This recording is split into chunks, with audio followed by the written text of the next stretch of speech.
everyone, today I'm gonna be showing you how to set up the Monolith Junior for an indirect heat, direct heat and a pizza baking. Once the charcoal are lit, you can start set up your grill for direct heat, indirect heat or a pizza baking. Let's say you want to set up your grill for a direct heat. For a direct heat, you're only going to use your grill grate. Place the grill grate and that's your direct heat. So the heat from the charcoal going directly to your meat. Let's say you want to set up indirect heat. Take the top mesh off.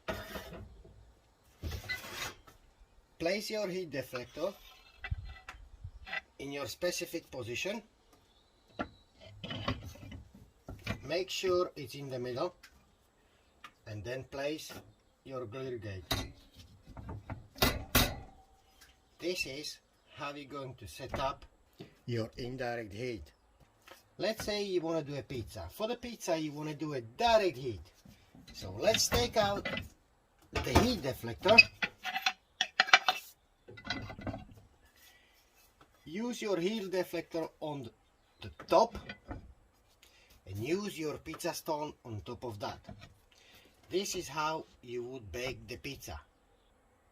If you want to bake a bread or croissant or any other pastry, you're going to set up like this. Use the indirect heat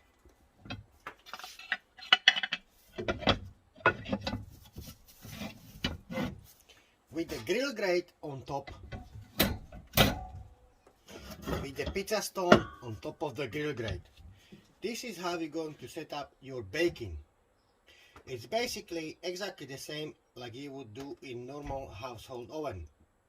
You can also use your Monolith extension rack to give you a little bit more space when it comes to the cooking, so you can do your vegetable on the top, or let's say mushroom or anything like that, and use your indirect heat underneath for your main meat, so you're cooking both food at the same time.